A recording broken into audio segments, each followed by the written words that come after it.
Video में हम देखने वाले हैं पाइथन का प्रैक्टिकल नंबर 11। इसके पहले हमने 10 प्रैक्टिकल कवर कर चुके हैं पाइथन के, जो कि इम्पोर्टेंट है, आपके सिलेबस से रिलेटेड हैं सभी के सभी। अब हम देख लेते हैं प्रैक्टिकल नंबर 11 क्या कह रहा है हमें। Write a program in Python to implement Fibonacci series up to user entered number. और हमें यहाँ पर यूज क्या करना है, रिकर्सिव फंक्शन की सहायता से हमको क्या करना है, एक इम्प्लीमेंटेशन करना है, पाइथन का प्रोग्राम लिखना है। कौन सा पाइथन का प्रोग्राम लिखना है, फिबोनाची सीरीज का। अब फिबोनाची सीरीज क्या है पहले हमें ये पता होना चाहिए, उसके बाद हम इसके प्रोग्राम को लिखेंगे। तो चलिए हम देखते हैं फिबोनाची सीरीज को और इसके कोड को भी इम्प्लीमेंट करेंगे। तो आ जाते हैं हम अपने कोडिंग VS कोड के अंदर, और यहाँ पर हमें बनाएंगे GTU-P11। तो हमने बना रहे हैं GTU-P11.py, और यहाँ पर हम अपने क्वेश्चन को करते हैं पेस्ट। ठीक है, तो अब हम आते हैं यहाँ पर कोड लिख करके और उसके बाद आपको समझाते हैं। ठीक है, तो फ्रेंड्स हम यहाँ पर आ चुके हैं कोड भी लिख करके सोल्यूशन के साथ। तो पहले हम समझते हैं यहाँ पर फिबोनाची सीरीज होती क्या है, उसके बाद हम इसके सोल्यूशन कोड को समझने वाले हैं। तो सबसे पहले हम देखते हैं कि फिबोनाची सीरीज क्या है। फिबोनाची सीरीज का डेफिनेशन हमने एक लाइन में यहाँ पर लिख दिया है। Fibonacci series is a series of numbers. Numbers की एक सीरीज होती है इन विच, जिसमें हम क्या करते हैं, यहाँ से इंपॉर्टेंट है, एक ऐसी सीरीज जिसके अंदर each number is the sum of two preceding numbers. ये इंपॉर्टेंट है। अब इसको, इसका मतलब क्या है, यहाँ पर हर एक नंबर, जो भी एक नंबर होगा, वह सम होगा उसके पिछले दो नंबर से। क्या बोला हमने, यहाँ पर आपको दिखाते हैं।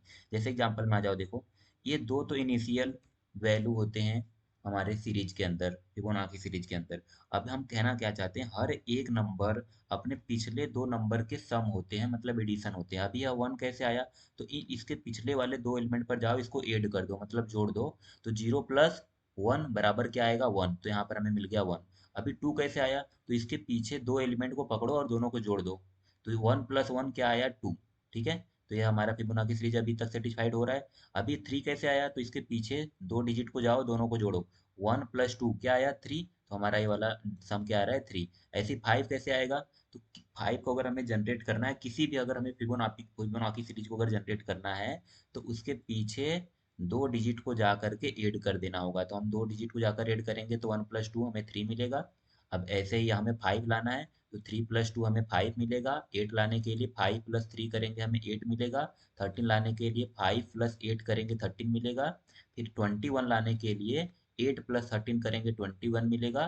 34 लाने के लिए 13 + 21 करेंगे, हमें 34 मिलेगा। इसके आगे ऐसे आपको अगर सीरीज जनरेट करनी है, तो आपको क्या करना होगा, इन दोनों को जोड़ देना होगा। जो भी नंबर आएगा वो हमारा इसके आगे वाला डिजिट होगा। सेम ऐसे आपको करते जाना है। तो इसको हम कहते हैं फिबोनाची सीरीज। अब चल रहे हैं हम इसको कोडिंग करके देखते हैं। कोडिंग करना है, लेकिन यहाँ पर स्पेसिफिक दिया हुआ है कि हमको यूज करना है क्या, रिकर्सिव फंक्शन। क्या यूज करना है, रिकर्सिव फंक्शन। तो रिकर्सिव फंक्शन क्या होता है पहले हम समझ लेते हैं। सिंपल फंक्शन हम जानते हैं, लेकिन रिकर्सिव फंक्शन नहीं जानते हैं। रिकर्सिव फंक्शन का मतलब वो फंक्शन जो खुद को कॉल करे, उसको हम रिकर्सिव फंक्शन कहते हैं। एक लाइन का डेफिनेशन हमने बता दिया। रिकर्सिव फंक्शन किसको कहते हैं, वह फंक्शन जो खुद को कॉल करे, वापिस को कॉल करे, call himself. That function which call himself is called the recursive function. You can give the definitions. ठीक है, तो अब हम देख लेते हैं यहाँ पर कोड को। सबसे पहले हम अपना फंक्शन बनाएंगे, क्योंकि रिकर्सिव फंक्शन साफ साफ यहाँ पर बोला हुआ है, यूज द रिकर्सिव फंक्शन। तो मैं यहाँ पर लगाएंगे डेफ कीवर्ड। डेफ कीवर्ड की सहायता से अपने फंक्शन को बनाएंगे। हमने फंक्शन का नाम रख दिया FIB, मतलब फिबोनाची। अब यह फंक्शन क्या करता है, एक नंबर को लेगा, यूजर एंटर नंबर को लेगा, कि वह यूजर कहाँ तक का फिबोनाची सीरीज चाहता है। 12 एलिमेंट, 13, 10, 20, जहाँ तक का भी चाहता है, उसको हम वहां तक का फिबोनाची सीरीज देंगे। तो यह फंक्शन हमने बनाया डेफ कीवर्ड की सहायता से, अपने फंक्शन को डिक्लेयर किया, हमारे फंक्शन का नाम दे दिया FIB। फिर हमने इस फंक्शन को एक आर्गुमेंट दे दिया n। अब यह आर्गुमेंट लेकर के आएंगे अंदर, यह n की वैल्यू लेकर के आएंगे अंदर और चेक करेंगे। सबसे पहले हम चेक करेंगे इफ जो हमने नंबर लिया है, जो भी आर्गुमेंट है यहाँ पर नंबर आ रहा है, वह अगर छोटा है या बराबर है 1 से। जब यह नंबर छोटा या बराबर होता है n से, तो हमारा फंक्शन रिटर्न कर देगा हमको n। n का मतलब जो भी n की वैल्यू होगी उसको रिटर्न कर देगा। कब, जब n की वैल्यू छोटी होगी या फिर बराबर होगी 1 से। इसका मतलब कि क्या, जब n की वैल्यू 1 होगी तब हम तुरंत रिटर्न कर जाएंगे। लेकिन अगर n की वैल्यू 1 नहीं है, 1 से बड़ी है, तब हम आएंगे अपने इल्स वाले पार्ट के अंदर, और यहाँ पर हम क्या करेंगे, हम रिटर्न करेंगे किसको, फिर से वापस कॉल कर देंगे अपने फिब वाले फंक्शन को, जो कि हम अभी डिक्लेयर कर रहे हैं। इसी फंक्शन को हम वापस कॉल कॉल कर रहे हैं। देखो हो गया कि नहीं रिकर्सिव फंक्शन। यहाँ पर हम रिकर्सिव फंक्शन को यूज कर रहे हैं। यह जो लाइन है, यह रिकर्सिव फंक्शन को हम वापस कॉल कर रहे हैं। किसके लिए? n-1 के लिए। फिर प्लस कर दे रहे हैं, वापस कॉल कर रहे हैं हम इस फिबोनाची सीरीज वाले फिबोनाची के फंक्शन को n-2 पास करके। तो यहाँ पर फिबोनाची को हम दो बार कॉल कर रहे हैं, बस क्या बदल रहे हैं? आर्गुमेंट। हम बोल रहे हैं कि तुमको n-1 ले करके वापिस इसको कॉल करके दे दो। फिर हमें n-2 पास कर देना है और यह वापिस फंक्शन को कॉल कर देना है। ठीक है। तो अगर आपको ये लाइन नहीं समझ में आ रहा है तो ध्यान से समझो यहाँ पर हमने क्या किया है। हमने पहले बोला कि मान लेते हैं कि यहाँ पर n की वैल्यू आपने यूजर ने एंटर कर दिया है। मान लेते हैं कि यूजर ने एंटर कर दिया है n की वैल्यू को। कितना एंटर कर दिया है जी? रुको, यहाँ पर नहीं, यहाँ पर हम बताते हैं। n की वैल्यू मान लेते हैं कि एंटर कर दिया है यूजर ने। हम ये क्यों डाल रहे हैं यार? कमेंट ये है, यूजर ने डाल दिया है, मान लेते हैं हम कि 8। 8 डाल दिया यूजर। तो अभी हम जब 8 के लिए कॉल करेंगे एक फंक्शन को, तो n की वैल्यू क्या है? 8। तो 8 अभी क्या है? अब हम n की वैल्यू यहाँ पर रखेंगे। यहाँ पर 8 मतलब 8 छोटा है, बराबर है 1 से। तो नहीं जी, 8 छोटा नहीं है 1 से। तो हम इस इफ वाले ब्लॉक में जाएंगे ही नहीं। हम आएंगे डायरेक्ट इल्स वाले ब्लॉक के अंदर। और इल्स वाले ब्लॉक के अंदर अगर हम आते हैं तो यहाँ पर बोल रहा है कि फिर से उसी फंक्शन को कॉल कर दे रहा है, लेकिन किसके लिए?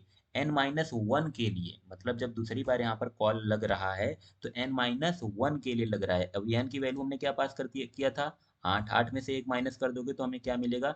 7। तो अभी यहाँ पर ना यह 7 के लिए वापस फंक्शन को कॉल करेगा यह मेथड। क्या बोला हमने? अभी यह मेथड 7 के लिए कॉल करेगा। अब यहीं पर हम प्लस कर रहे हैं, 7 के लिए कॉल कर रहा है ना। अब यहीं पर हम क्या कर रहे हैं? 8 की हमारी जो वैल्यू है 8-2। अब इसी फंक्शन को हम 6 के लिए भी कॉल कर रहे हैं। अब ध्यान से देखो यहाँ पर पिछले वैल्यू को हमने जस्ट पीछे गए उसके, जो हमने यहाँ पर बात किया था, अगर हमें ये नंबर जनरेट करना है तो इसके 2 डिजिट पीछे जाना है ना, एक ये और एक ये। तो इसके पोजीशन पर पहले जाएगा, इसकी जो वैल्यू होगी उसको ऐड करेगा, और इसके एक पीछे और जाएगा। तो वही हमने किया है, पहले n-1 एक पीछे जाओ, फिर उसके बाद एक और पीछे जाओ, उसके लिए फिबोनाची सीरीज को कॉल करो। तो अब यह इस फंक्शन की रिस्पॉन्सिबिलिटी बनती है कि n-1 तक का हमको फिबोनाची सीरीज ला करके दे, और उसके बाद यहाँ पर n-2 तक का फिबोनाची सीरीज ला करके दे ये फंक्शन। और यह जो भी देगा उसको, जो भी हमको देगा उसको, और जो ए वाला फंक्शन हमको देगा उसको ऐड करके हम रिटर्न करने वाले हैं। तो हमारा नेक्स्ट वाला टर्म्स हमको मिलता जाएगा। तो सबसे इम्पोर्टेंट यहाँ पर यही इतना ही फंक्शन, इतना ऑफ लाइन ऑफ कोड है, जिसमें से ऊपर वाला आपको तो समझ में आ गया होगा, बिल्कुल आसान है। सिंपल सा फंक्शन बना रहे हैं, एक नंबर ले रहे हैं, नंबर अगर 1 से कम होगा तो हम ए वाला n की वैल्यू रिटर्न करेंगे, नहीं तो हम फिबोनाची सीरीज को कॉल कर देंगे इस तरीके से। किस तरीके से? इस तरीके से। अगर आपको समझ नहीं आ रहा लॉजिक तो फिलहाल इसको रट लो, बस इतना ही तो रटना है। क्या रटना है? फिर n-1, और फिर हमारा जो फंक्शन है n-2 के लिए हमें कॉल करना है, दैट्स इट, हमारा फंक्शन काम खत्म। इसके बाद बहुत सिंपल है, इसके बाद कुछ करना नहीं है हमें। एक वेरिएबल बनाना है n, इसके अंदर यूजर से इनपुट लेना है और स्टोर करवा देना है n के अंदर, जो कि आपको पता है हम बहुत करते आ रहे हैं। अब इसके बाद हमें क्या करना है? अब हमें प्रिंट करवाना है अपने सीरीज को। तो उसके लिए हम क्या करेंगे? यहाँ पर चेक करेंगे सबसे पहले कि अगर n की वैल्यू छोटी है या बराबर है 0 से। अगर ऐसा है तो हम यहाँ पर बोल देंगे please enter the positive number. अगर उसने यहाँ पर n की वैल्यू को गलत नेगेटिव नेगेटिव डाल दिया है तो हम ये चेक कर लेंगे, उसको बोल देंगे कि यार पॉजिटिव नंबर को एंटर करो। अगर वो पॉजिटिव नंबर एंटर करता है तो इल्स वाले पार्ट के अंदर आएंगे, एक हम मैसेज दे देंगे कि Fibonacci series is equal to, ऐसा कर सकते हैं हम यहाँ पर, Fibonacci series is equal to करके एक मैसेज देंगे। और इसके बाद हम फॉर लूप चला देंगे। फॉर लूप चला देंगे। फॉर लूप कैसे चलाना है आपको पता है, पिछले वीडियो में हमने बताया, फॉर कीवर्ड, इसके बाद आई वेरिएबल इटरेट करने के लिए। फिर हमें फॉर लूप कहाँ पर चलाना है, कौन से नंबर पर, कौन से रेंज में चलाना है? तो n के रेंज में चलाना है। अभी n की वैल्यू जो भी यूजर ने दिया होगा 8, 10, 12, उतनी बार यह लूप चलेगा। और जितनी बार लूप चलेगा उतनी बार हम इस फंक्शन को क्या करेंगे? कॉल करके प्रिंट करेंगे आई के लिए। यहाँ पर हम पास कर देंगे आई को। तो आई के लिए उतनी बार फंक्शन प्रिंट होगा। अब आई का मतलब यहाँ पर क्या है आपको पता होगा। कैसे पता होगा? अगर आपने यहाँ पर 8 की वैल्यू, यूजर ने डाला हुआ है 8, ठीक है, यूजर ने क्या डाला हुआ है? 8 डाला हुआ है, ठीक है।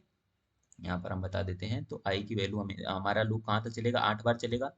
ये डाला है तो 8 बार चलेगा हमारा लूप। 8 7 6 ऐसे करके चलता रहेगा, उतनी बार उसी के आई की वैल्यू के लिए हम इसको कॉल करते रहेंगे। ठीक है। रेंज हमारा हमेशा 0 से स्टार्ट होता है, लास्ट तक चलता है। ये आपको रेंज वाला पता है, हमने पिछले वीडियो के अंदर बताया है। तो ये फॉर लूप तो समझ में आ रहा है ना आपको, हम फॉर लूप को क्यों बता रहे हैं, टाइम ज़्यादा लग रहा है यार। उसके बाद हम आई के लिए अपने फिबोनाची सीरीज को कॉल करेंगे, दैट्स इट। चलो रन करके देख लेते हैं यार, वीडियो तो काफ़ी लंबा हो गया।